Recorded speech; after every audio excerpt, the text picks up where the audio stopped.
El aula ha cambiado. No se limita a las cuatro paredes de un salón. Hoy el aula se abre a un mundo lleno de posibilidades.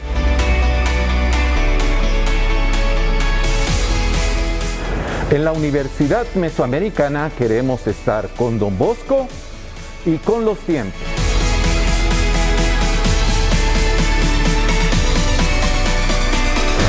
Abrimos nuestra aula al mundo para compartir experiencias, conocimientos, ideas y sueños.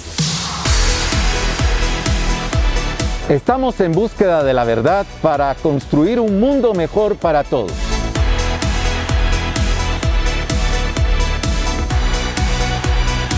Bienvenidos a Aula Abierta UMES 2021.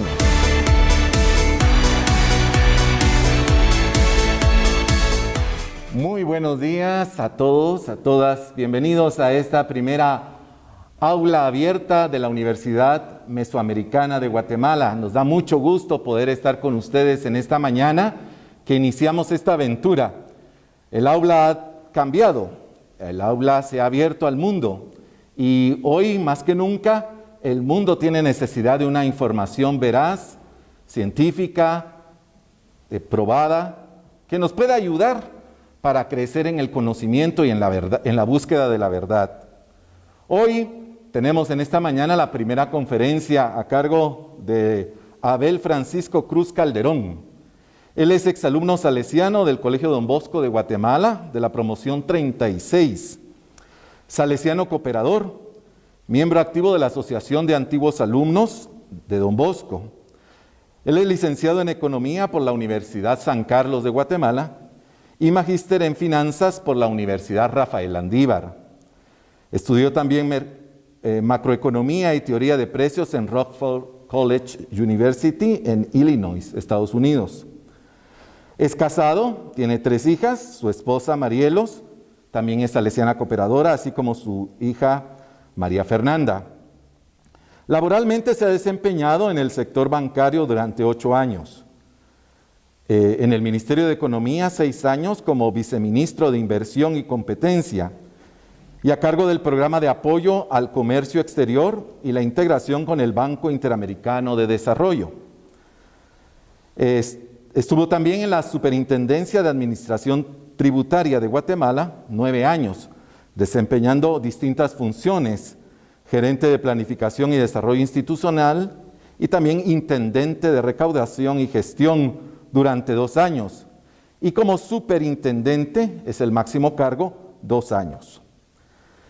También ha estado en el Programa Nacional de Competitividad a cargo de la Estrategia Nacional de Desarrollo Estadístico durante 2 años, gerente del Instituto Nacional de Estadística del año 2007 al 2008, y actualmente es gerente de esta misma institución a partir del año 2020. Catedrático universitario en la Maestría de Consultoría Tributaria en la Administración Financiera de la Facultad de Ciencias de la Economía de la Universidad de San Carlos, con los cursos de Economía Gerencial desde el año 2003 a la fecha y el curso de Política Fiscal. También gran amigo y amigo de la Universidad Mesoamericana, el licenciado Abel. Abel, bienvenido, gracias por acompañarnos en esta primera aula abierta. Te presento aquí, con nosotros están estudiantes del primer año de Teología de nuestra universidad y del Centro de Estudios Salesianos. Ellos están aquí por el curso de Teología Pastoral. Entonces, el tema que hoy nos convoca es la estadística como instrumento o herramienta de planificación. Para nosotros, desde nuestro punto de vista, será la planificación pastoral, pero esto puede ser aplicado a muchas realidades. Queremos conocer la realidad de nuestro país a base de los datos que nos puedas proporcionar. Te damos la bienvenida, que Dios te bendiga y gracias por estar con nosotros. Muchas gracias. Buenos días y para mí es un honor estar acá con ustedes compartiendo un poquito de conocimiento y por favor me pueden interrumpir en cualquier momento. Como bien decía el padre Rómulo, pues el objetivo es compartirles algo de la realidad, en este caso de Guatemala, en función o con base en la estadística. Y en ese sentido, pues el tema de que la estadística es realmente una fuente de información estratégica es algo que todos debemos de retomar esa relevancia. Porque realmente si no, por varias razones, si no lo conocemos, desconocemos en qué campo estamos. Por otro lado, y creo que eso nos pasa en cualquier situación de la vida, si no podemos medir lo que hacemos, ¿cómo sabemos que estamos mejorando? Entonces, parte de los retos es conocer a través de la información, a través de los datos. Y hoy en día, y gracias, también me siento honrado de que sea la primera vez que se haga este ejercicio de una formación virtual en una especie de aula abierta, pues también es la forma en que está cambiando el mundo.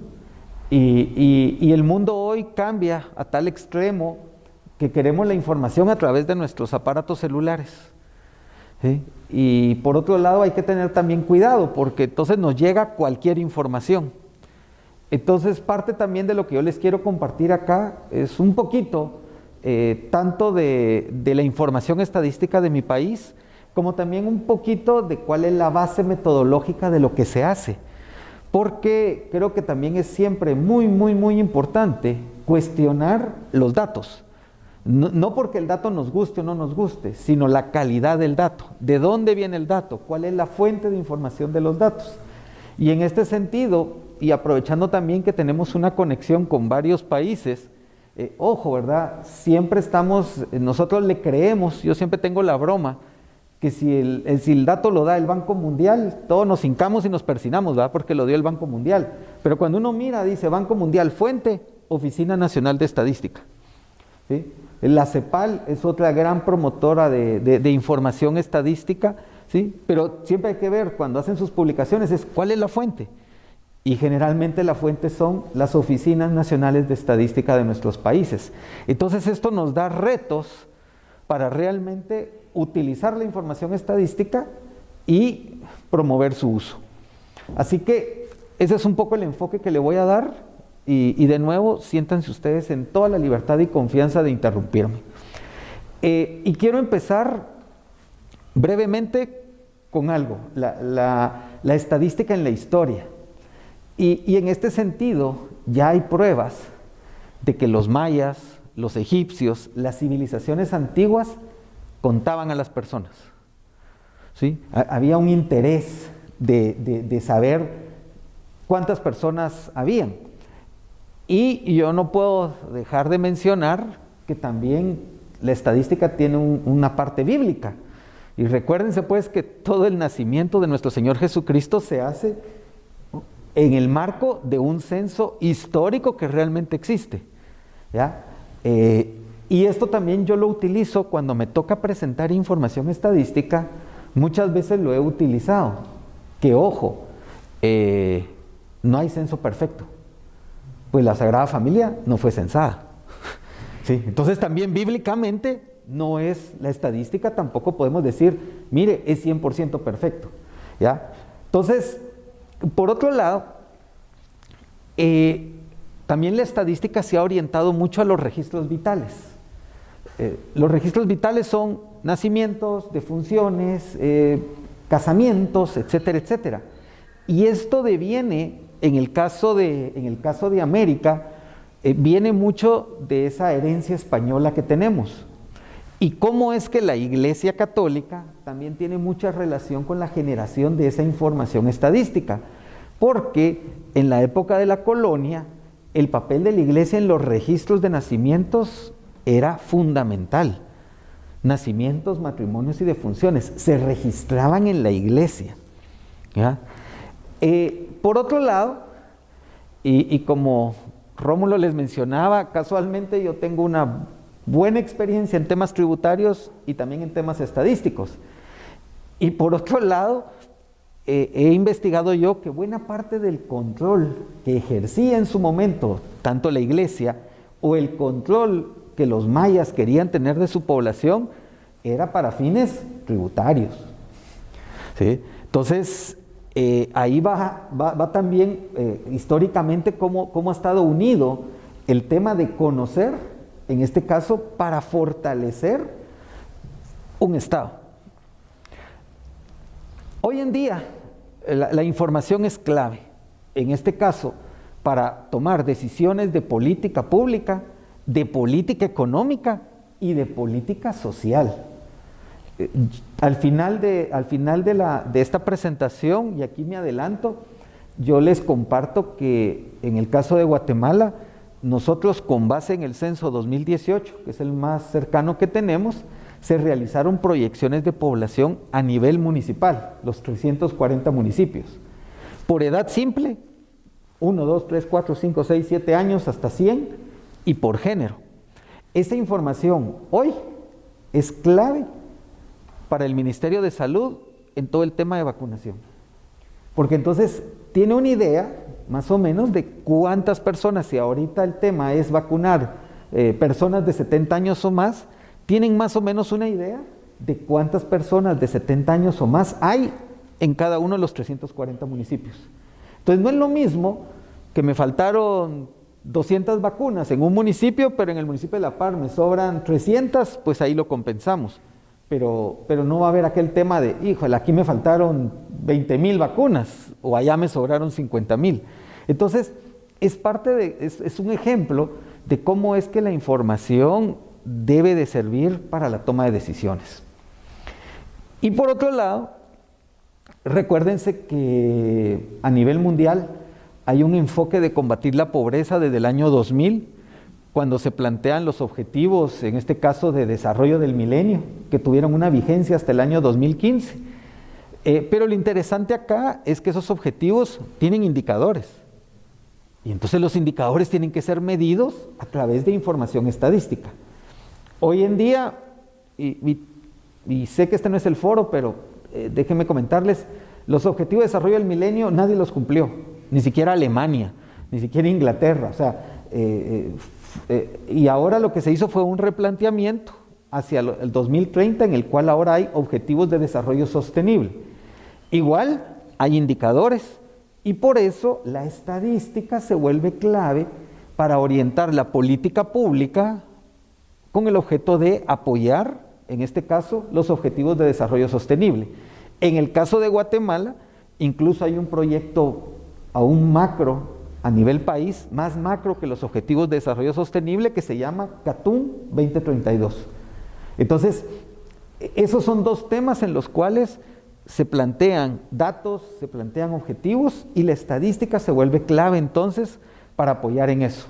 Entonces, acá pues he comentado rápidamente, históricamente, cómo es que antes servía, cómo es que servía en tiempos de la colonia y cómo es que hoy nos puede servir la información estadística. Y por supuesto, en este caso concreto, hablando en la comunidad salesiana, por supuesto para la pastoral de la iglesia. Porque nosotros llegamos a una parroquia y qué importante es conocer el alrededor. Y en ese sentido, a veces la información estadística no llega hasta esos niveles de detalle, porque es difícil. O sea, solamente un censo llega a una aldea, a una comunidad tan pequeña, solo un censo. Pero ojo, pero también ustedes pueden recoger información estadística. Entonces también ustedes pueden generar su información estadística y tener entonces parámetros de comparación con información municipal, posiblemente, si les tocara el caso de hacer alguna pastoral bien concreta. Entonces, quiero comentarles, los censos en Guatemala se registra como parte de la historia censal, que hay información que en 1778 ya había información de censos. Como les adelantaba, en ese caso el censo fue realizado por el Arzobispado de Guatemala, y en aquella época arrojó que en Guatemala habían 396,149 habitantes en todo el país. Luego hubo otro censo en 1880, 1893, 1921, 1940, 1950, Y a partir de 1950 se da un cambio en el cual ya entra toda Latinoamérica en ese cambio. Y es que las Naciones Unidas crean la Comisión Estadística de Naciones Unidas. Y a partir de 1950 se promueve que haya censos cada 10 años en los países. Por eso le llaman las rondas de censos. Entonces la primera ronda de censos fue en 1950, que todos los países hicieran censo alrededor del año que termina en 0. Por eso es de que ahorita estamos nosotros en plena ronda de censos 2020. ¿Ya? Entonces, tengo yo entendido que Costa Rica, al menos sé que Costa Rica y Panamá estarán haciendo censo en el 2022, pero se considera que es de la ronda de censos 2020. Guatemala hizo su censo en el 2018 y ya es parte de esa ronda. Colombia también lo hizo en el 2018. México lo terminó, lo presentó hace un par de meses. Entonces, ahorita hay cerca de 5 países latinoamericanos que ya tenemos censos en la ronda 2020. Pues, posteriormente a los que les acabo de comentar, y bajo ese concepto ya de las rondas, se hace censo de población en 1973, en 1981, en 1994, el penúltimo en el 2002. Y solo para comparar, para presentarles algún dato, la población total de Guatemala en el 2002 se estimó que éramos 11.237.196 habitantes. La densidad de la población como promedio nacional fue de 103 habitantes por kilómetro cuadrado y el departamento de Guatemala registró el número de habitantes mayor, 2.541.000 guatemaltecos ya vivíamos en el departamento de Guatemala.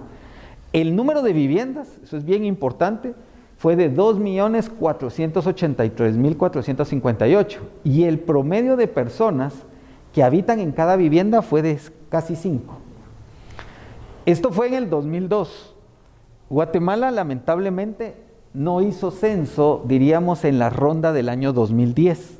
Pasaron 16 años hasta que se hiciera el siguiente censo y es el que yo hoy les quiero compartir algunos datos para empezar a discutir.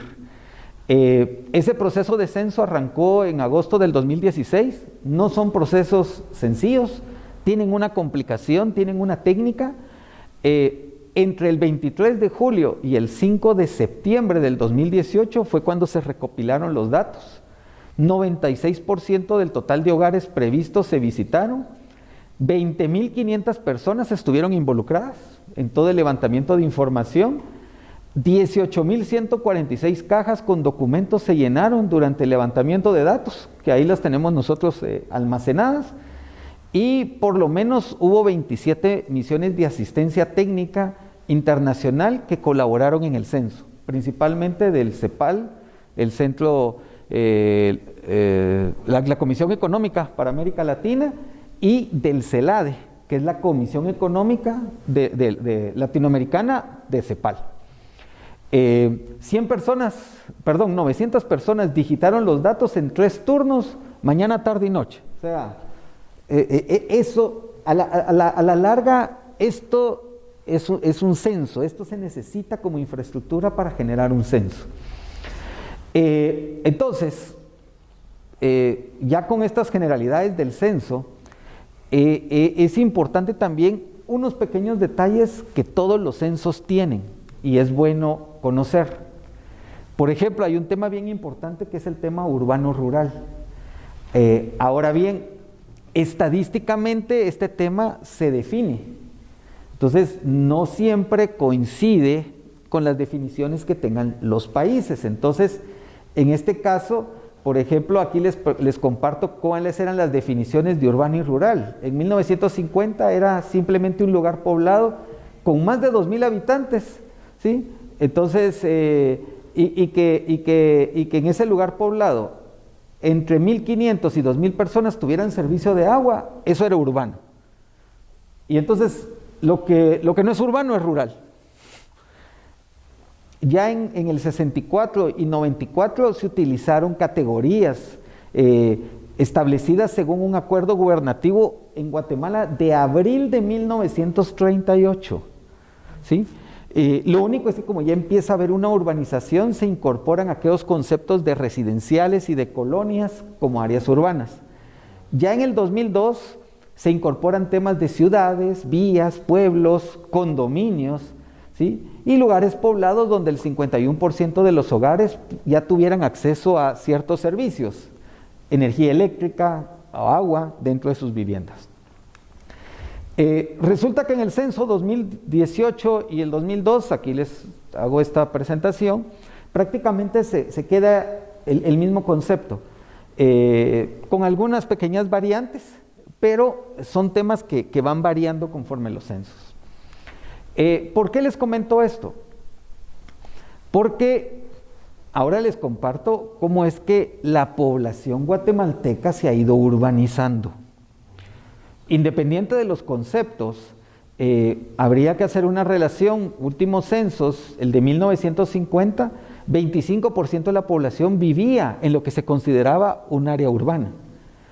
Pero vean cómo es que en el caminar del tiempo, 1964, 1973, 1981, se mantiene un 33% o un 35% de porcentaje. No varía, o sea, prácticamente ahí podemos decir que en cerca de unos 15 años, 20 años, como que Guatemala no pudo hacer un paso a la urbanización. Cabe recordar, cerca del año 1963 inicia el tema de guerrilla en el país. Posiblemente ese conflicto armado haya detenido ese proceso de urbanización. 1994 se dan cuenta que sigue siendo prácticamente el mismo número, 35%. En Guatemala se firma la paz en 1996 y ya en el censo del 2002 ya denota que vuelve a haber un crecimiento hacia la urbanización. Un crecimiento que los guatemaltecos podemos ver que ya en los departamentos ha mejorado mucho la infraestructura, el comercio, centros comerciales más grandes, se ha mejorado la infraestructura de conectividad de carreteras, que quisiéramos que fuera mucho mejor, por supuesto, pero los que ya tenemos algunos añitos ya de vivir aquí en Guatemala, como el padre Rómulo y su persona, pues pueden ya tener alguna comparación entre esas áreas de 1981, cuando compartíamos ir al colegio. Podemos ver hoy la diferencia y de verdad, Rómulo no me dejará mentir, si queremos recordar ahorita nuestras idas en camioneta, en bus al colegio, era un centro comercial disperso, ¿sí? La calzada Roosevelt no era lo comercial que es hoy, donde hay restaurantes, hay cuantos centros comerciales, ¿sí? Y yo, porque no es aquí historia para no hacer quedar mal aquí al padre con la edad que tiene. Entonces, porque tenemos la misma edad, y segundo, porque sí ha cambiado mucho ese tema. Entonces, ahora lo podemos ver ya en el 2002, pero algo bien interesante, y es que pueden ver cómo es que el total de población que reporta ya el censo 2018 ya convierte a Guatemala por primera vez en una población más urbana. Ya se está reportando casi un 54% de urbanización, ¿sí? Y esto pues denota mejores condiciones de vida. Y es la parte normal. O sea, un país desarrollado, su urbanización posiblemente está arriba del 90%. O sea, es parte del desarrollo que tenemos que llevar. Estos datos están en la página del Instituto Nacional de Estadística, para consulta de ustedes. Como les digo, tanto la población total reportada por el censo, y en sus características de hombre o mujer, y en sus características si están en urbano o rural. Ahora bien, y este es un tema también importante que conozcamos de los datos. El censo de población de Guatemala dio un dato: 14.9 millones de guatemaltecos. Ese es el dato censal, es el dato de la población que estuvo en el hogar y que dio información. Sin embargo, siempre hay un tema que se le denomina omisión censal. Y por eso regreso al ejemplo que les daba, que ni siquiera bíblicamente el censo se puede considerar perfecto. Entonces, esa omisión censal consiste en que hay población que no da información por miedo, hay población que por temas también de seguridad, y digo seguridad de los encuestadores, no se les permitió el ingreso. Hay gente que definitivamente no da la información. Entonces, hay procesos estadísticos que buscan validar esta. Y es un tema bien técnico donde incluso se toma información de los últimos censos, se considera información a veces de migración, etcétera, etcétera, y se considera entonces esta omisión censal. En Guatemala la omisión censal realmente fue de 9.25, 9%. Entonces, cuando se le aplica esa omisión censal, cuando hablamos de población en Guatemala, son 16.3 millones en el 2018. No los 14.9 que es la información censal. Ahora, la importancia de la información censal son los porcentajes. Porque entonces la población censada sí nos está diciendo, mire, tal porcentaje está en esta edad, tal porcentaje está en esto. Entonces, esos porcentajes son los que se aplican, solo que se le aplican a 16,3 millones de guatemaltecos a partir del año 2018. Hoy, ¿cuántos guatemaltecos somos? Según la proyección de población, con base en el censo 2018, pero entonces ya es con base en los 16.3, hoy somos 17.1 millón de guatemaltecos.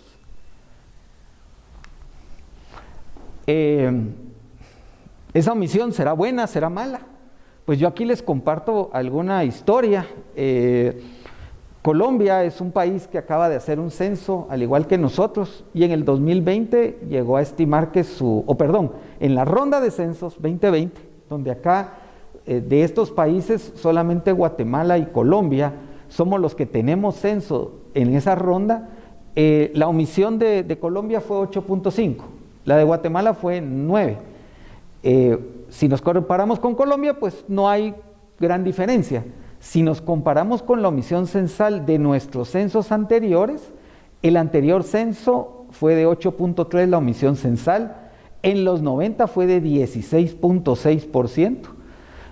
Así que podemos considerar que es una omisión censal, diríamos, bastante manejable estadísticamente hablando. Me asustaría el censo, digamos, de Paraguay, de la ronda 2010, donde ese censo sí ya tuvo 24.6% de omisión.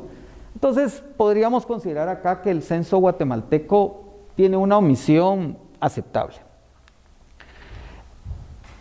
Y entonces, ¿qué nos empieza a enseñar o podemos ya ver de esos datos del 2018? Primero, vean esta parte de la base de nuestra pirámide de población. Pueden darse cuenta que es bastante ancha, de ambos lados, hombre-mujer. ¿Sí? ¿Esto qué quiere decir? Que Guatemala tiene una población altamente joven. Por ello yo sigo manifestando que Guatemala sigue siendo un semillero de los salesianos, porque si nuestro fundador dijo, se tienen que enfocar en los jóvenes, ok, ¿dónde hay jóvenes? Aquí hay un montón. ¿Sí? O sea, aquí ya está el primer campo. ¿Sí? Entonces, esto también nos trae otra clase de retos y otra clase tal vez de objetivos, en donde la información estadística puede serles a ustedes de utilidad. ¿Cómo ha venido la dinámica de la población? Y pueden ver cómo es que, si nos focalizamos en esta, vean cómo era nuestra pirámide en el 94. Podrán ver que ancha de la base, pero hacia arriba bastante angosta. ¿Sí? Ojo, esto también nos está abriendo otros retos como política pública y creo que también a ustedes como política pastoral, porque acá yo podría definir, mire, aquí lo que hay que hacer es educar, hacer el trabajo pastoral con los papás. Porque la gran base, hasta abajo las bases son de 0 a 5 años, de 5 a 10. O sea, hay niños muy niños. Sin embargo, a partir del 2002, vean cómo es que la base se empieza a anchar. Es decir, aquí ya podemos ver que la dinámica de la población guatemalteca era en los años 90 muchos niños, 0 a 10 años. La dinámica en el siguiente censo ya podemos ver que en la década del 2000 es que ya empiezan a haber jóvenes. Pues claro, porque los niños van creciendo, pero no baja la base. O sea, siguen habiendo niños, pero ahora hay jóvenes. Lo que nos dice ahora el año 2018 es, ojo Guatemala, usted sigue teniendo niños, ahora tiene jóvenes y ahora tiene jóvenes adultos. ¿Ya? Ahí ya hay un gran, diría yo, pues humildemente, ya se abre también otro tema de pastoral. Porque no es lo mismo la pastoral, diría yo, de primera comunión que la pastoral de confirmación, pero aquí también ya la pastoral debe de ir de matrimonios, de vocaciones, etcétera, etcétera. ¿Ibas a comentar algo? Sí, ¿qué tal? Muy buenos días. Juan Marloaiziga, salesiano de Don Bosco, nicaragüense. Mi pregunta alrededor de estos datos es la siguiente. ¿Cuál es la población donde se concentran más, la edad poblacional donde se concentran más personas aproximadamente en este último censo? En el último censo, la mayor parte de población se está considerando acá. Si se dan cuenta, aquí está diferenciado entre hombres y mujeres, pero vean cómo es que en hombres hay 3 estratos, en mujeres también hay casi 4, siempre la mujer vive un poco mejor, y creo que tu respuesta viene por acá. O sea, ojo con esto. Miren, esto está bien interesante. 33% de la población guatemalteca de 0 a 14 años. 5 millones de guatemaltecos hay acá en 0 a 14 años. Entonces, podría ser ahí, adelantándome un poco algunas diapositivas, que por ahí viene la respuesta. O sea, ahí hay 33%. Ahora, 50% de la población guatemalteca tiene menos de 29 años. 50%. Yo sé que aquí no estoy yo para preguntar, sino ustedes para que me pregunten a mí, pero eso tiene un nombre. Y es lo que estadísticamente los países venden como bono demográfico. ¿Sí? O sea, ese es nuestro bono demográfico. ¿Por qué?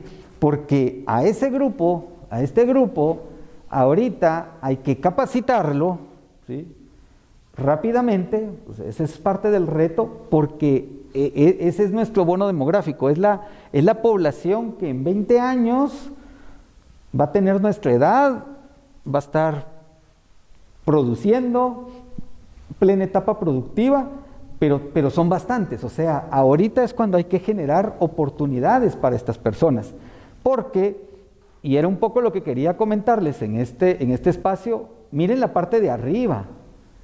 O sea, ojo, ¿verdad? O sea, en 1994, miren que aquí era angosta. Aquí ya se va ensanchando un poco más. Miren cómo va en el 2018. ¿Esto qué se llama? Expectativas de vida. La expectativa de vida del guatemalteco en los 90 era 65 años. Hoy la expectativa de vida, principalmente las mujeres, porque como ellos sí son el sexo fuerte, ellos estadísticamente viven más que el hombre. Ellas ya van llegando a 78 años de expectativa de vida en Guatemala, promedio. ¿Ya? Los hombres todavía andamos como por 74, ¿ya? Ahí somos más llorones. Pero ha mejorado mucho. Pero acá el reto es, ojo, ¿verdad? Que es un reto que han trabajado los países en desarrollo. Se les empieza a acabar la base. Que era un poco lo que les quería comentar acá. Estas son las distintas formas de esa campana en la cual pueden ver que Guatemala, quiéralo o no, es esta campana, ¿sí? O sea, nosotros estamos de esta forma, ¿ya? Con una base ancha abajo. Eso nos genera grandes oportunidades, pues, de desarrollo hacia el futuro, y es el bono demográfico. Ojo, ¿verdad? Porque hay poblaciones, o sea, nosotros nos consideramos una población progresiva. Y eso que nuestras tasas de fecundidad, de natalidad han ido bajando, pero todavía nos consideramos una población progresiva. Ya, según los censos, hay poblaciones donde ya se consideran estancadas. Entonces, la estancada es, mire, ya no hay tantos nacimientos, siguen habiendo, pero ya no hay tantos, y entonces, pero empieza a mejorar la expectativa de vida.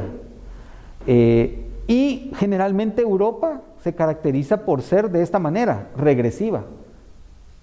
Ya hay muy pocos niños, la gente ya no quiere tener niños, prefiere tener un perrito, un gato, etcétera, etcétera. Han caído mucho las tasas de natalidad, pero ojo, pero mejoran las expectativas de vida. Y esta es una de las razones por las cuales ciertos planes, programas sociales han tenido problema en Grecia, en Irlanda, en Italia, Portugal. Ha sido la base, pues. Entonces también quienes trabajan, pues, porque si ahora me quiero jubilar a los 50 años, el Estado me ofrece una serie de prebendas, etcétera. Sí, pero ¿y quién genera? ¿Ya? Entonces Guatemala nada que ver en ese concepto. Guatemala tiene suficientes abajo que están generando ahorita, pero son temas que hay que ver, porque si también se mantiene esta tendencia, también Guatemala puede ser que llegue a ser una economía estancada. Entonces, hechas esas aclaraciones, veamos rápidamente algunos datos. El alfabetismo, miren qué interesante, Guatemala todavía tenemos algún problema de alfabetismo, cerca de un 18.5%. Lamentablemente aquí hay temas de género, el hombre es menos alfabeta que la mujer, porque aún hay alguna creencia de que sea el varoncito el que se forme, el varoncito el que eduquemos, ¿verdad? Y en cambio todavía se sigue teniendo la idea que la mujer va para oficios de la casa. Aunque ha ido cambiando eso, todavía lo podemos ver en el tema del alfabetismo, donde el indicador es mejor para hombres que para mujeres.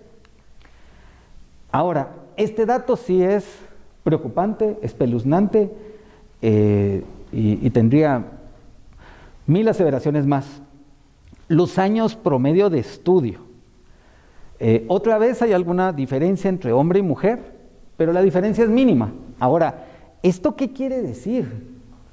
Esto quiere decir que en Guatemala el promedio de estudio no llega a sexto primaria. Así de simple y sencillo, o sea, 5.8, es decir, yo llegué a estar 5 años en un sistema educativo.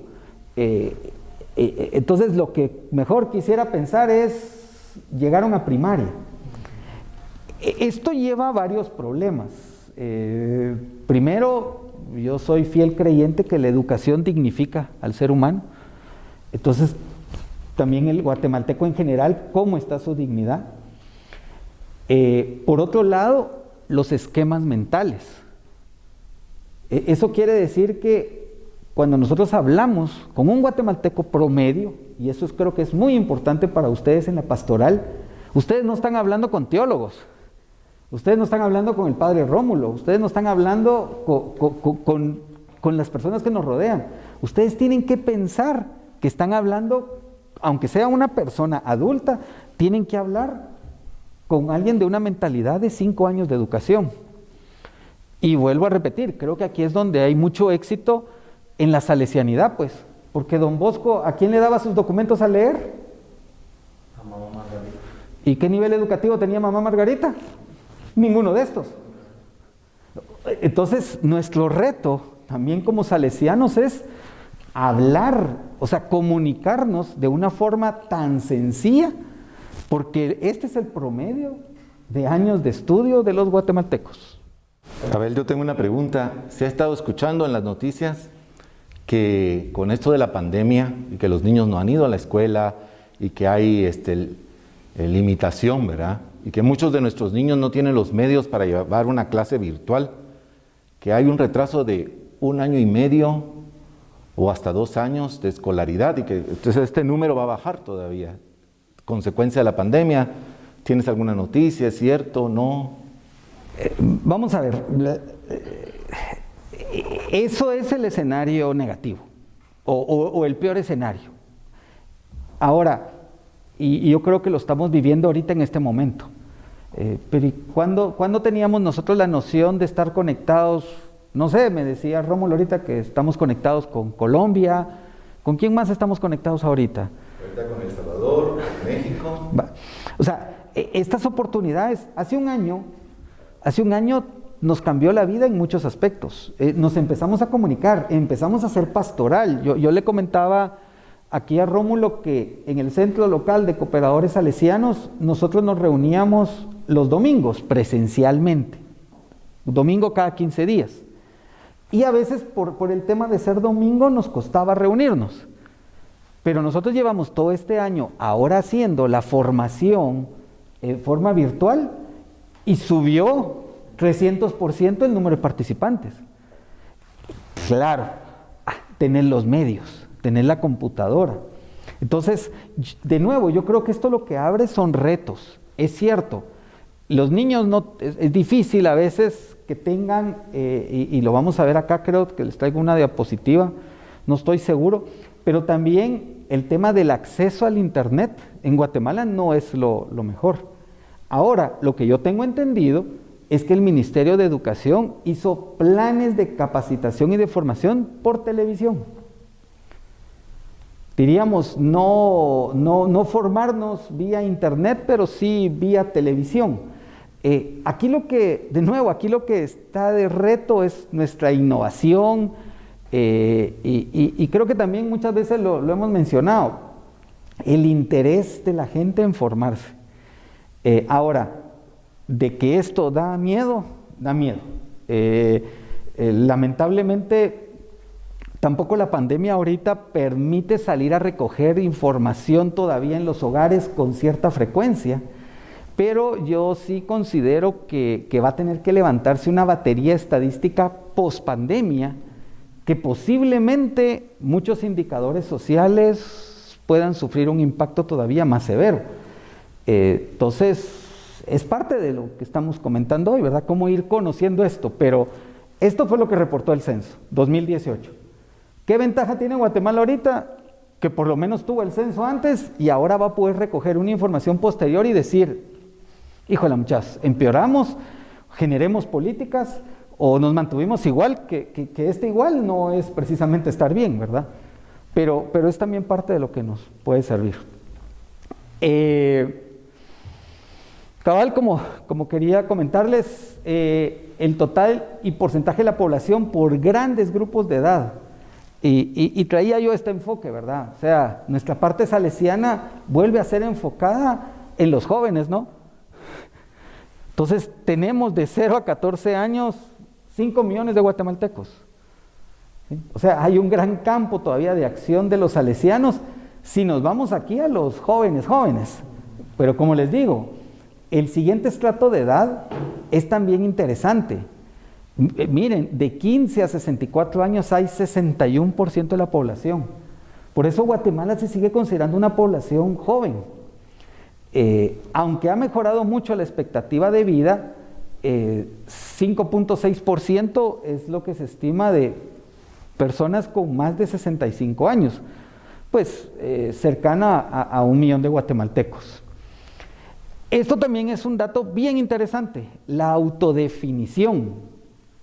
Máxime en un país como es Guatemala, que tiene varias etnias, es interesante porque este es el primer censo en que ya hay una mayor identificación como ladinos. ¿Ya?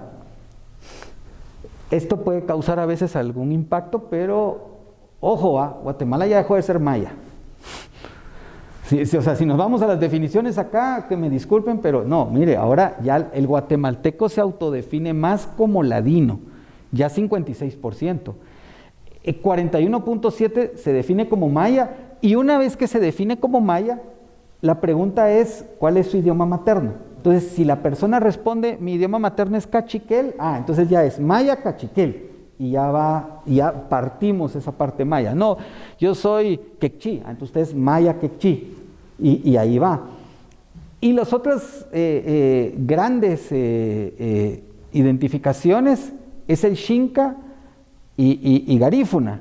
Pero miren cómo es de que sus porcentajes han ido por autodefinición disminuyendo a tal extremo que miren qué interesante. Ya en el censo, 0.2% dijo yo soy extranjero. O sea, yo ya vivo aquí en Guate y todo, pero soy extranjero. Lo cual, si se dan cuenta, ya 0.2 es más que 0.1. O sea, ya tenemos más extranjeros que garífunas. Y tenemos tantos extranjeros como afrodescendientes crioles o afromestizos, que así se autodefinen. ¿Y se recuerdan el número de hogares censados en el 2002? 2 millones y algo. Ahora ya hay 3.275.000 hogares. Otra vez, un número muy, muy, muy interesante que crece. Y esto también es bien importante.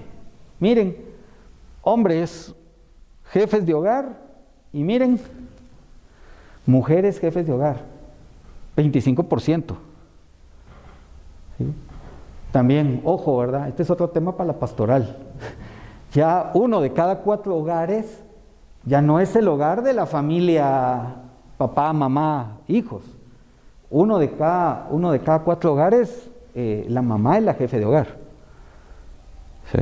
Entonces creo que también es otro tema interesante en el tema de ir considerando la pastoral, y donde obviamente este porcentaje varía en ciertos municipios.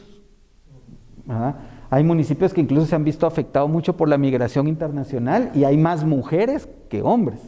Ahí incluso también este tema puede tener otra repercusión. Entonces, de nuevo, como hablábamos al inicio, es bueno a la hora de la labor pastoral ir entendiendo esto, porque a veces un mensaje que yo quiero mandar, posiblemente, ojo, ¿verdad? Si aquí tengo la mitad de la población que jefes de hogar son mujeres, pues es interesante los mensajes que ya se deben de enviar. Este dato también es bien interesante, vean, el promedio de personas por hogar. Entendido aquí también que es más o menos como están constituidas las familias guatemaltecas. En los 90 lo normal es una familia como esa estadística, ¿va? No vayan a creer que es 5 y la suegra es el 0.2, no, o sea, la suegra vale 1 cabal. Entonces, no se preocupen, pero pueden aquí malentender eso. No, sino que como esa estadística es numeritos, 5.2, pero miren cómo es que ha ido bajando. El censo 2002 ya dio 5.1, el censo 2018 ya dio 4.5. Yo no les traje la dinámica de las encuestas, pero cada encuesta se recoge esta información y el número va para abajo. Es decir que, efectivamente, el guatemalteco está poco a poco teniendo menos hijos. Esto no excluye zonas como Huehuetenango, Quiché, que tienen altas tasas de fertilidad, también ellos van para abajo. Lo único es que allá todavía hay promedio familias 8 o 9 personas, pero es que en el 94 eran 12. Entonces también ahí va bajando. Y en áreas urbanas, el caso de la ciudad capital de Guatemala, el promedio de personas por hogar ya es 2 promedio. O sea, es interesante esa evolución también de lo que está pasando. Ya me había adelantado un poco a este comentario, la jefatura por sexo. Vean cómo es que ha ido variando. El 2018, 2012 y 94, pero pueden observar, ¿sí?, cómo es que en el 94 era 18% jefe de hogar mujer, ya subió a 22.7 y ahora ya va casi en 25. El papel de la mujer en la sociedad, ¿verdad? Y y por distintas razones, ¿verdad? Porque aquí no podemos, aquí sí que puede ser violencia, puede ser migración, ¿sí? Divorcios, pero hay varios aspectos aquí, atrás de esto.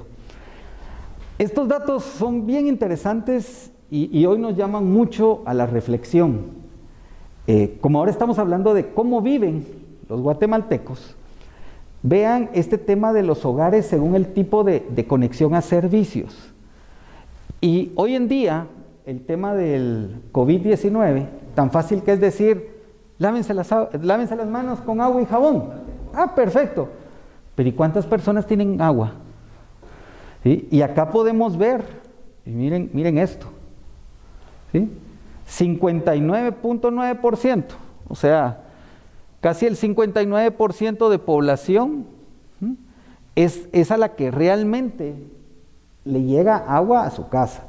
No queremos decir que es agua potable, o sea, está llegando el agua en tubo, pero vean los datos que les comparto alrededor, y posiblemente los que más asustan es el del 11%. ¿Por qué el del 11%? Porque miren cómo les llega esa agua. Les llega de un río, de un lago, de un manantial, de un camión, que no sabemos a dónde fue a recoger el agua el camión, ¿sí? Pero 11% de la población le está llegando el agua. 12% tiene un pozo, público o privado, ¿sí? Y 3.2 tiene un chorro. 14.8 tubería, pero fuera de la vivienda. Se entendería yo, tiene que ir a traer su agua a un chorro público. ¿Ya? Entonces, realmente el tema, combatamos el COVID, perfecto, tatás, lávese las manos con agua y jabón. Hay 40% de la población que, ¿con qué agua? Y eso complica cuando vemos este otro dato, el tipo de servicio sanitario. 55% tiene un inodoro. Pero miren esto, 32% letrina o pozo ciego. ¿Sí? Ustedes que son pastoralistas, teólogos y todo, ya saben lo que es una letrina, ¿va? No voy a entrar yo aquí a explicar, pero los desechos se van allá al fondo, ¿va? Sin mayor tratamiento. ¿Y ese fondo a dónde se va? Al agua, al manto acuífero. O sea lo que el mal tratamiento de esto me lo estoy tomando aquí. ¿Correcto? Hay otro tema preocupante. 4.8% de guatemaltecos dijeron, no tengo.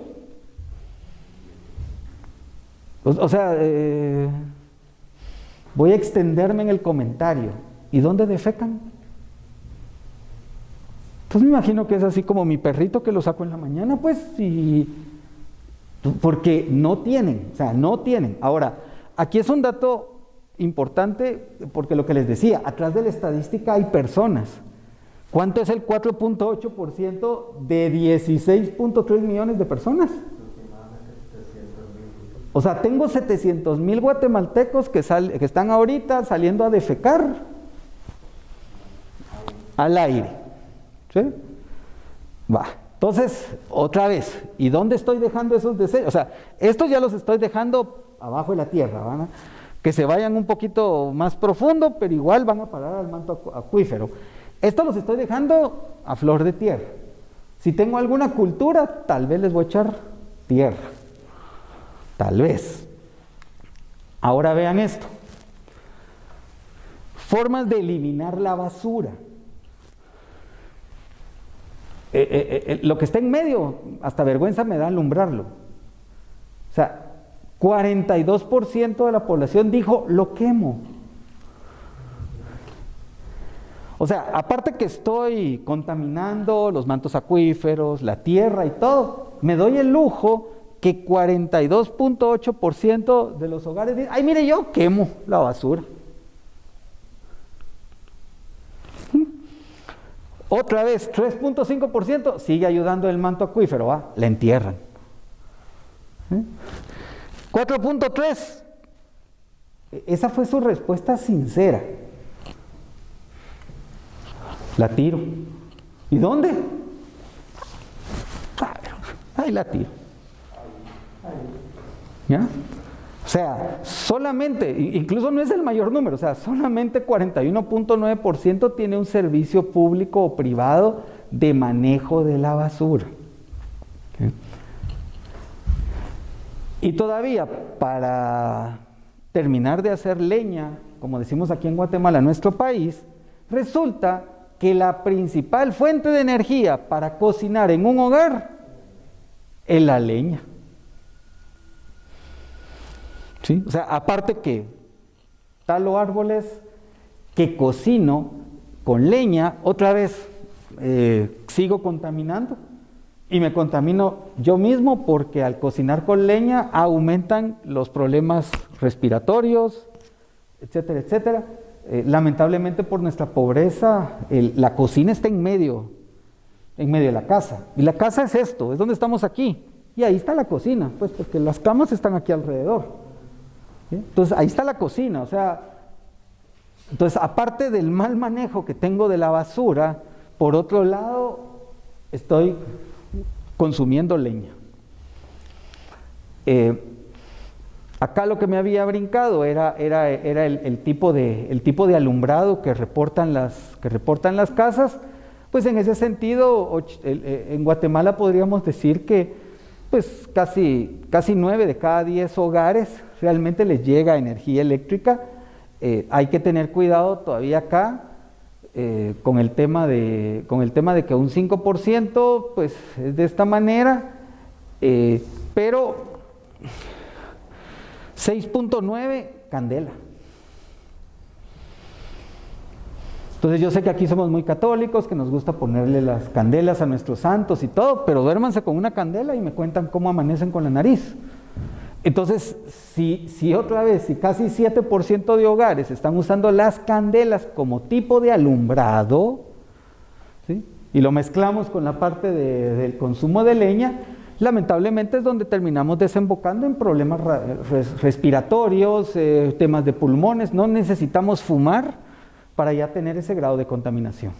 Y por otro lado, su política de medio ambiente, ahí me avisan cómo hacen una política de ambiente, si como les repito, si el 54% de hogares para cocinar lo están haciendo con leña.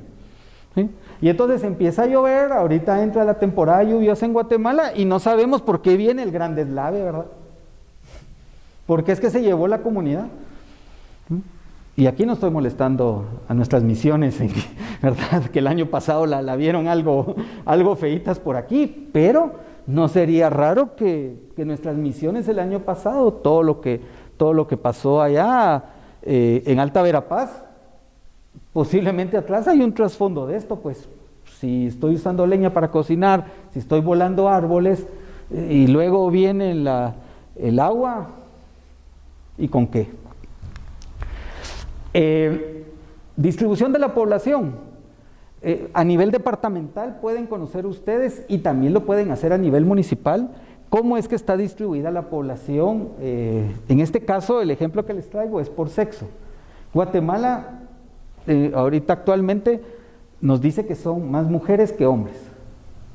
Sin embargo, como hecho vital, nacemos más varones que mujeres. ¿Ya? Entonces, ¿qué es lo que pasa? Y por eso les vuelvo a decir, es que el sexo fuerte, el género fuerte no es el hombre, el género fuerte son las mujeres. Está comprobado estadísticamente que la tasa de mortalidad en niños menores de 1 año es mayor en hombres que en mujeres. ¿Sí? Y segundo, los temas de violencia. Entre 10 y 20 años fallecen más hombres jóvenes por tipo de violencia que mujeres. Entonces como que ahí es donde ya compensa. Y por eso es de que lo que nos da la estadística es que hay más hombres que mujeres. Hay algunos departamentos que es un poco más marcada la situación, que como les digo, puede ser por temas de migración, puede ser también por temas de violencia, en que han tenido que dejar los hogares los hombres. Entonces aquí también nos puede ayudar este indicador, que ahorita yo los comparto a nivel departamental, pero en la página del instituto está incluso a nivel municipal. El porcentaje de población por pueblos también lo pueden ver a nivel departamental. Obviamente hay pueblos, en este caso el Progreso, la mayor parte se autodefine como ladinos, mientras que solo por ponerles, como les repito, solo por traerles algunos ejemplos, no les traigo de todos los departamentos, pero aquí pueden ver cómo es que en Zacatepeques el porcentaje es muy similar, pero en Chimaltenango es al revés. Casi un 88% de la población, en este caso, se autodefine como maya. Entonces también ahí podemos ir viendo cómo es que las poblaciones, cómo están constituidas las poblaciones. También se pueden construir mapas con esta información. La población alfabeta, pueden ver ustedes acá de qué manera se encuentra distribuida. La ciudad capital de Guatemala, por supuesto, es la que cuenta con un mayor porcentaje de alfabetismo. Pueden ver cómo es que en el área oscura es donde hay mayor alfabetismo. Y otra vez, Alta Verapaz y el Quiché. Muchas gracias. Por aquí de las estadísticas. Por aquí, okay. Pues aquí pueden ver cómo es de que Alta Verapaz y Quiché son los que tienen el mayor reto en temas de alfabetismo. Y lamentablemente cuando lo comparamos con datos de pobreza, también terminan siendo los que tienen los mayores problemas de pobreza, ¿verdad? Lo bueno otra vez de parte salesiana es que hay una misión muy fuerte en Alta Verapaz, cubriendo esa área, y pues también tenemos una buena presencia con Monseñor Friandri en Petén, ¿verdad? O sea, ahí tenemos dos claros lugares donde obviamente en temas de población alfabeta hay grandes retos. Escuchando vía internet, quisiera hacer una pregunta. Por favor, estamos abiertos a recibir preguntas o de los que están aquí en estudio.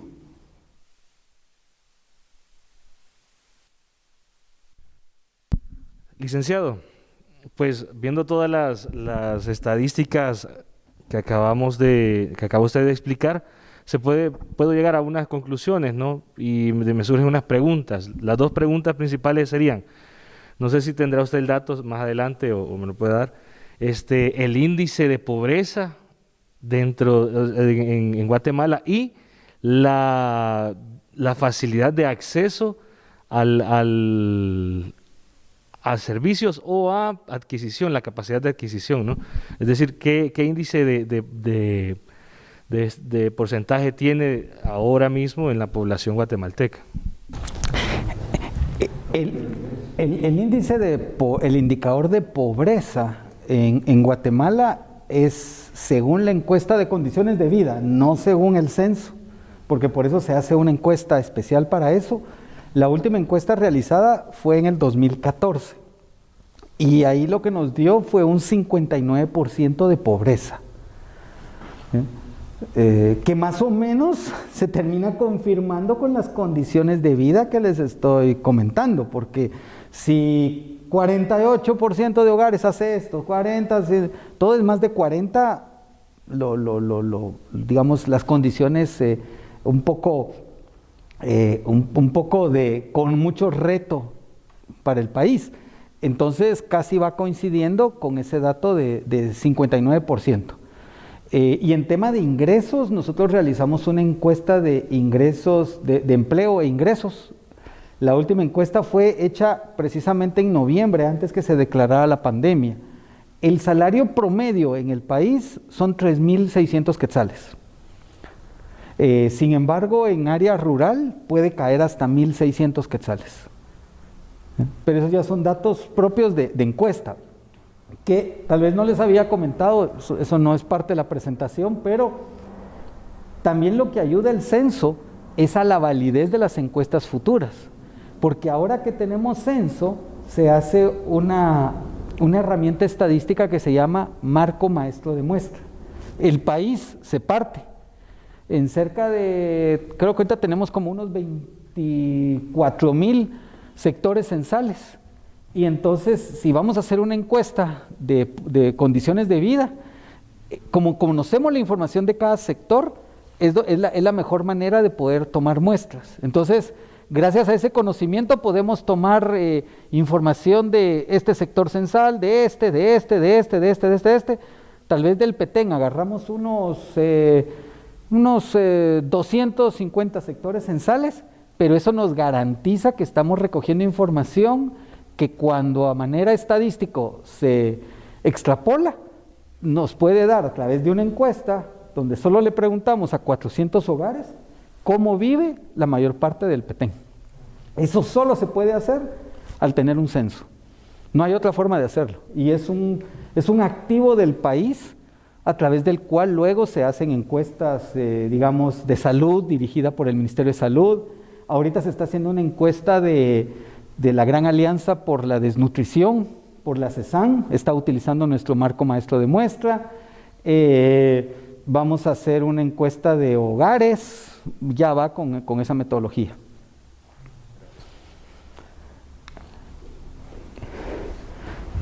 Esta foto espero que le guste a Rómulo. Entonces, esta última parte son algunas reflexiones sobre condiciones de vida económica. Tal vez un poco cabal en la última pregunta. Quiero compartirles algunos datos de empleo. Esto ya no viene del censo, pero esto ya viene de las encuestas. Primero, la población en edad de trabajar. Y aquí hay otro tema bien interesante. Miren esto, o sea, la población en edad de trabajar se define 15 años o más. ¿Sí? Ahora, a nosotros nos asusta llegar al campo y ver niños de 8 años trabajando. ¿Sí? Ahora, en nuestra estadística, es la estadística oficial, hay un marco de la OIT y la OIT reconoce que el trabajo es de 15 años o más. Abajo de 15 años es explotación infantil. ¿Sí? Entonces, estadísticamente así se define. Estadísticamente la población en Guatemala que tiene 15 años o más, ¿sí? O sea que está en edad de trabajar, es aproximadamente 12.5 millones de guatemaltecos. Ahora, de esos 12.5 millones de guatemaltecos, ¿cuántos son la población económicamente activa? Los que trabajamos o los que estamos buscando trabajo. La pregunta aquí de la encuesta es, ¿usted trabaja? Sí. Aquí la respuesta no es, mire, tráigame su contrato de trabajo, enséñeme su número de identificación tributaria, ¿sí? O dónde está la carta de que usted es el párroco ahí con el padre. No, aquí es encuesta de hogares. ¿Usted trabaja? Sí. Perfecto. O, mire, no trabajo, pero la semana pasada estaba buscando trabajo, es parte de la población económicamente activa. 7.4 millones. Eso se podría decir que es la presión de trabajo o de empleo por parte de Guatemala en general. Repito, luego si hay preguntas para tratar de determinar en qué trabaja. ¿Sí? Y por eso es de que la población ocupada nos da 98%. O sea, solo 2% dijo, no, mire usted, yo fui a buscar chance la semana pasada y no encontré. Solo 2%. Esta estadística en un país desarrollado diría uno, wow, o sea, el ministro de Trabajo de ese país es un éxito. O sea, aquí el ministro de Trabajo de Guatemala con estas cifras consigue chance en cualquier país europeo. El problema es que en Guatemala la situación que hay que trabajar no es el empleo, es la calidad del empleo. Porque lo que sucede es que cuando ya empiezan a preguntar, ¿y usted de qué trabaja? Mire, es que yo la semana pasada le fui a fui a pintar a la casa de doña Marita.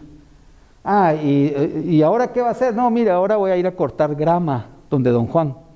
¿Sí? El otro, ¿y usted de qué trabaja? Mire, es que yo cuido carros allá en la Mesoamericana. ¿Sí? Cuando los alumnos, entonces yo soy el que cuida los carros. Ok. Pero mira, ahora por la pandemia no hay... no, entonces ¿sabe qué? Ahora estoy cuidando un parqueo en la zona 1. O sea, ellos trabajan. Entonces, esto es lo que recoge esta estadística. O sea, la gente en Guatemala, si no trabaja, no come. Así de simple y sencillo.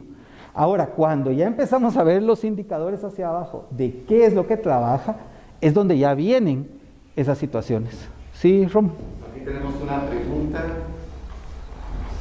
aquí tenemos una pregunta que nos quieren hacer. Licenciado, ¿puede hablar, por favor?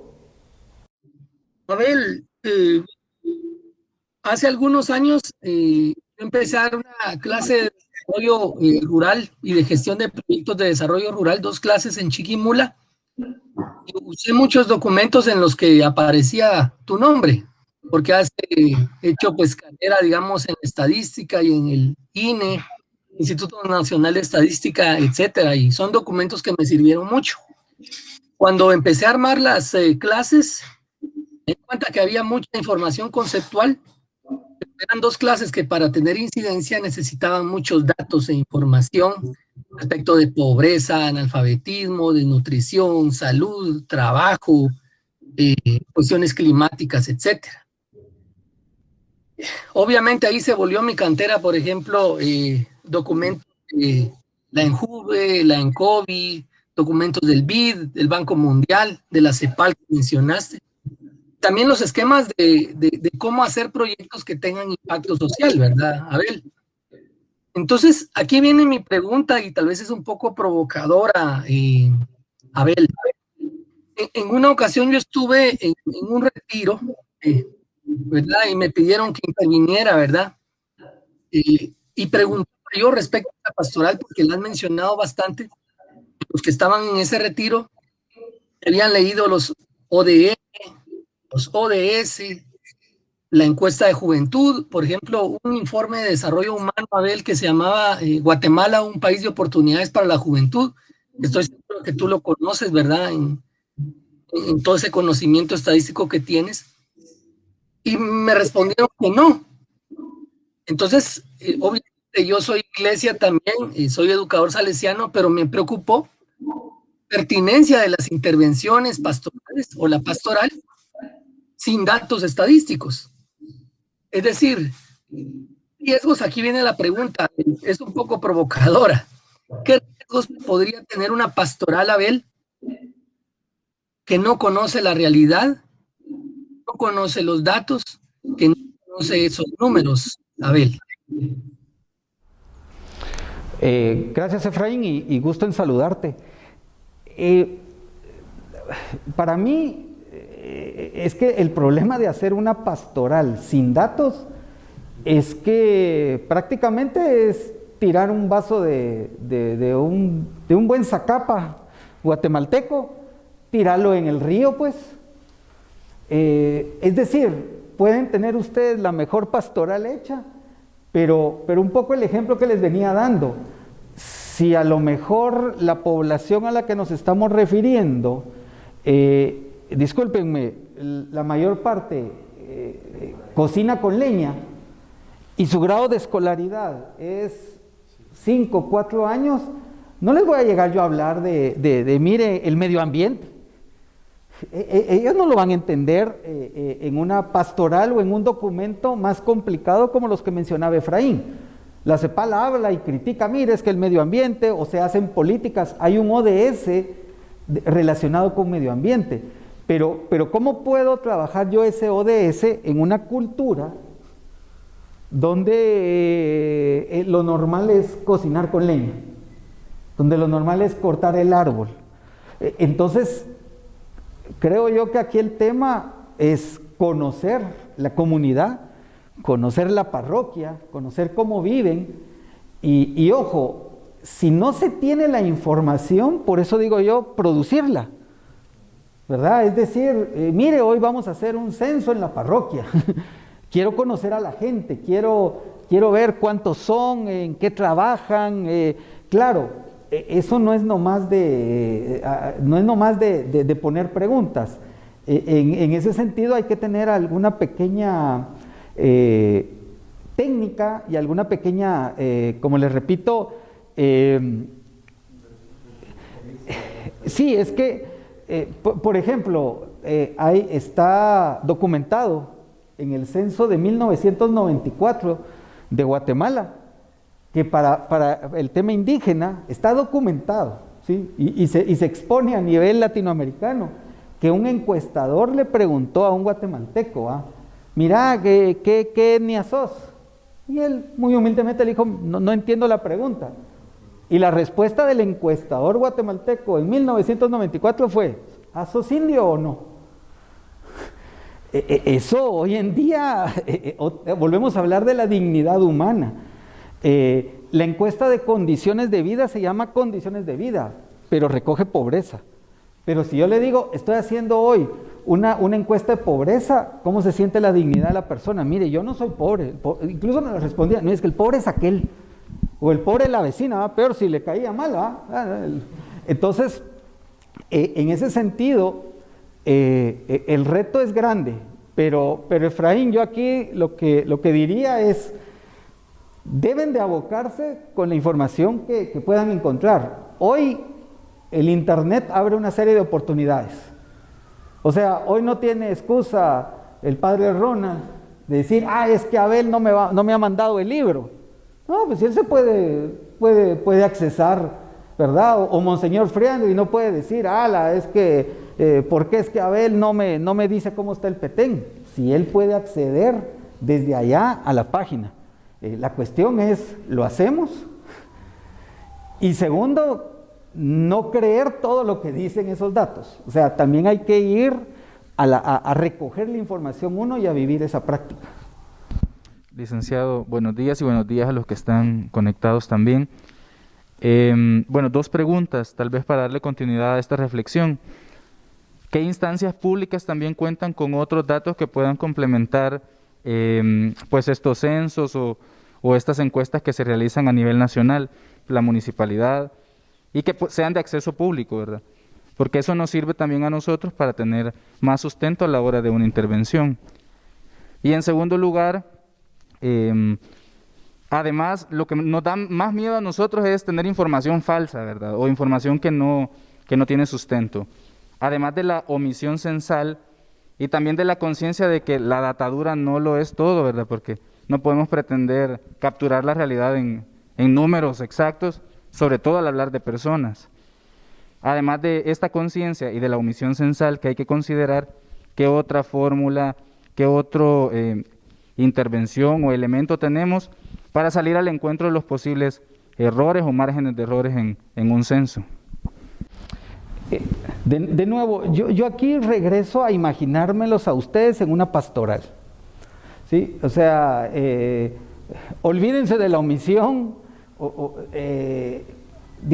Si yo me los imagino a ustedes en una pastoral, ustedes lo que tienen que hacer es llevar su información estadística que pueden, pues como yo soy el gerente del INE, promociono que miren la página del INE, ¿verdad? Pero es donde puedes encontrar bastante información, pero al llegar al lugar, por eso repito, yo creo que el pastoralista tiene que abocarse al centro de salud. Mire, ¿cuántos niños vienen aquí a la semana? ¿Quién los trae? Los trae la mamá, la abuelita, el abuelo, Abocarme a la escuela. ¿Cuántos niños están matriculados? ¿Cuántos vienen? ¿Viene el profesor todos los días o solo...? Entonces, yo sigo pensando que la estadística, como decía el tema, les da una visión estratégica, ¿verdad? Y el día que a ustedes dicen, no, mira, hoy te toca, porque les toca a los salesianos, ¿verdad? Hoy te toca irte al San Miguel. Bueno, pues entonces a meterse a la oficina estadística de Honduras y el San Miguel, ¿dónde está? ¿Cómo es Tegucigalpa? ¿Qué hay aquí? ¿Qué hay allá? ¿Verdad? Etcétera, etcétera. Entonces le estoy echando flores al Instituto de Estadística de Honduras, pero si te toca ir a El Salvador, la Digestic, si en Costa Rica es el INEC, en Colombia es alguien que nosotros le envidiamos, es una oficina estadística que así quisiéramos ser, es una de las mejores de Latinoamérica. Entonces, pero esa información nos sirve de entradita. Luego ya les toca a ustedes, por eso les decía, a remangarse, ir a preguntar, ir a constatar y, como les repito, y tener mucho tacto. Si ustedes van a decir, no, yo ahora quiero recoger información, ojo, también tienen que tener mucho tacto en lo que recogen, porque a la gente a veces no le gusta dar información, aunque sea para el padre, ¿sí? ¿Sí? Porque dice, ¿el padre qué le importa si yo soy casado o no? ¿Ah? Entonces hay que tener cuidado también con ese tema. Hay otras páginas que pueden consultar que tienen mucha información estadística. La del Instituto Guatemalteco de Seguridad Social tiene información. El Ministerio de Salud tiene también todo un tema estadístico bien interesante, que de hecho hoy está sirviendo para los seguimientos del COVID.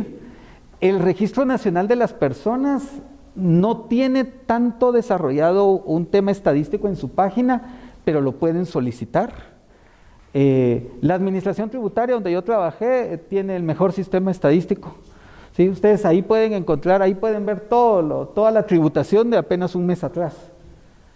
¿Por qué les digo esto? Porque eso también les puede servir de cruce, digamos, en temas de cuántos vehículos hay, en temas también hasta de como les digo, de cierta información general.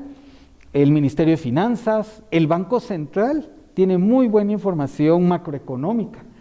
Entonces, las fuentes, creo que hoy el tema que esté abierta la oportunidad del Internet nos abre muchos libros. Como decía Efraín, él dice, de plano Efraín todavía vio los libros escritos, ¿sí? Pero hoy lo pueden bajar de la nube, o sea, hoy se pueden hacer tantas cosas que creo yo que ese es parte del reto. ¿Alguna otra pregunta, Rómulo? Termino. Ya solo faltan un par de diapositivas. Bueno, entonces, temas de empleo, como estábamos comentando, pueden ustedes ubicar. Dentro de los principales resultados del ENEI, esto también es interesante, el sector formal e informal de la economía. ¿Sí? Otra vez, gran parte, prácticamente el 65-66% de nuestra población trabaja en informalidad. ¿Qué es eso? ¿Cómo se define informalidad? Que no tiene un contrato fijo, que no paga seguridad social, ¿sí? Generalmente que no tributa, por lo menos en forma directa, del impuesto sobre la renta. Pero en el área metropolitana, si se dan cuenta, el porcentaje es 40%. ¿Dónde es más impactante? En el área rural. ¿Sí? Entonces, otra vez, lamentablemente en mi país son dos Guatemalas. El ingreso promedio mensual, aquí de plano que me lo desconfiguró, pero estamos hablando de más o menos lo que les decía, en el urbano son casi 3.600 quetzales el promedio de ingresos mensual, pero en el urbano metropolitano. Cuando ya nos vamos al resto urbano, baja a 2.500, y cuando nos vamos al rural nacional, cerca de 1.790 quetzales es un salario promedio en Guatemala. El promedio sería cerca de 2.429 quetzales. La tasa de informalidad, si pueden ver, realmente no ha tenido gran impacto. O sea, aquí se ve como que bajara, pero es por la configuración de las barras. Pero realmente, estadísticamente, miren cómo se ha mantenido. O sea, realmente en Guatemala podemos decir que en promedio la informalidad anda alrededor del 70%. Entonces, 3 de cada 10 guatemaltecos sí tenemos acceso a un seguro social, ya sea el IX o que yo lo pago, pagamos impuestos, tenemos un contrato. Tal vez no recibo aguinaldo y todo, pero tengo un contrato o soy profesional. Algo así es como se define a grandes rasgos el sector formal de la economía. El dato de pobreza que me habías preguntado, 59.3% es para Guatemala en el 2014. La anterior encuesta nos había dado 51 y en el 2056. ¿Qué manda, Rómulo? Solo para recordar cuál es la definición de pobreza que se está manejando ahí.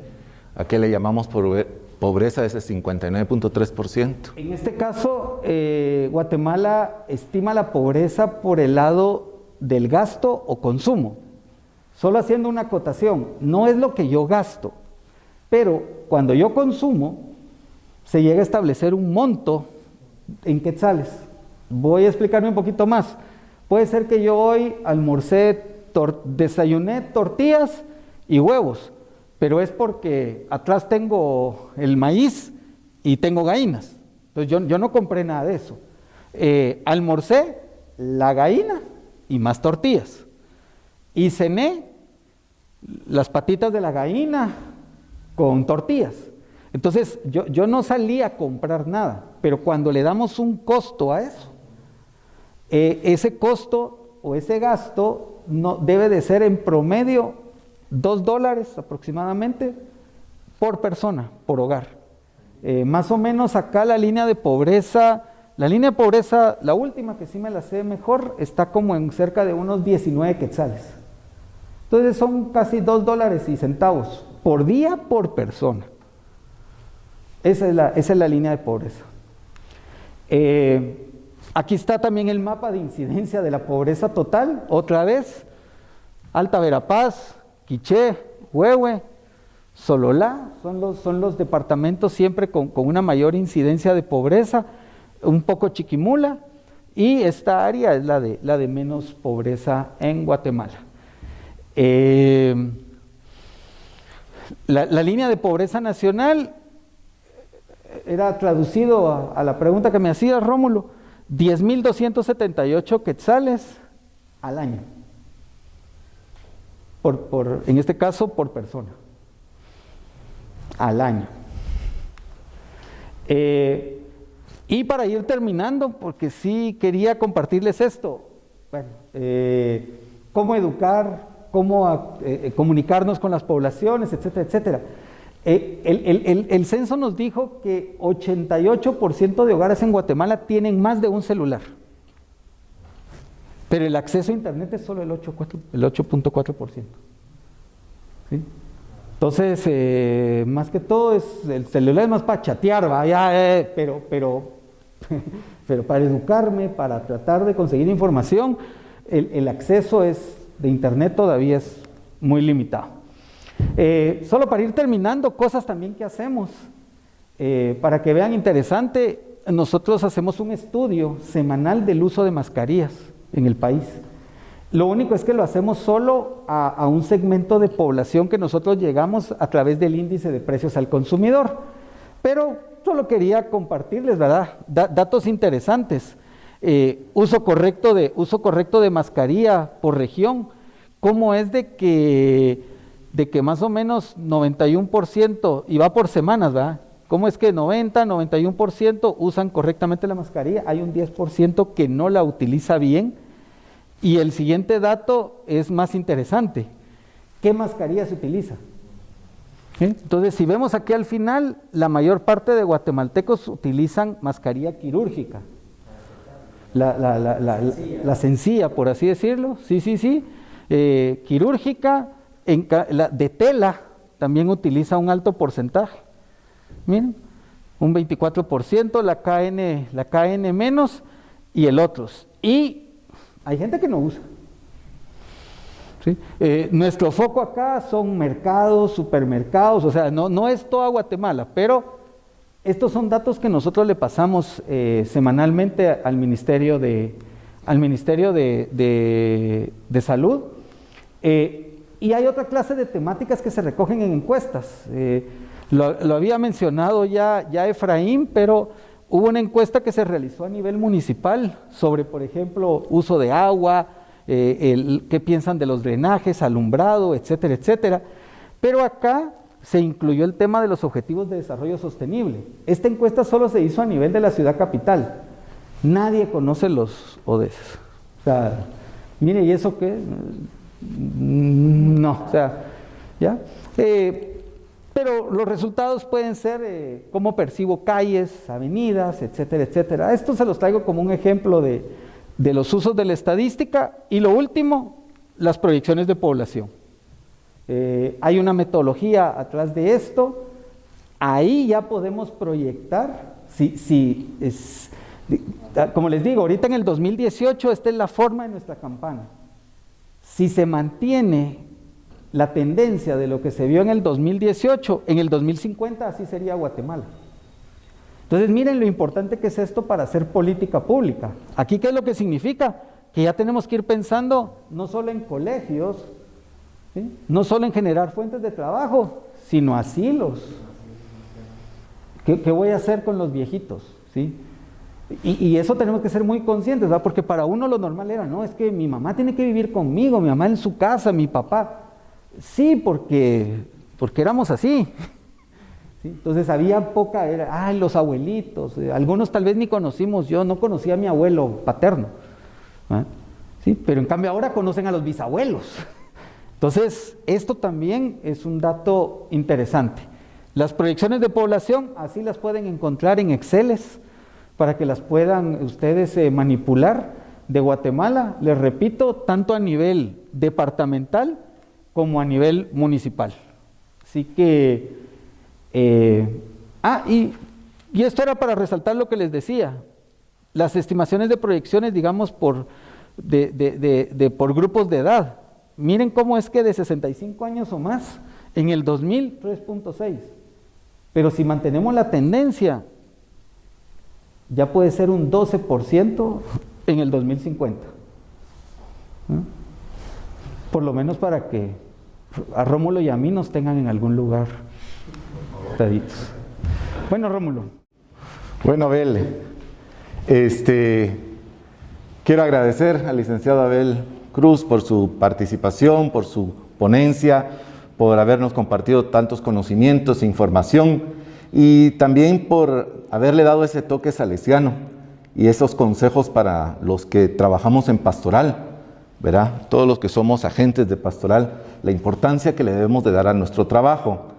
Igualmente quiero agradecer a la Facultad de Comunicación de la Universidad Mesoamericana por apoyarnos en la realización de este evento, en especial a la licenciada Guerrero y al licenciado Villalobos.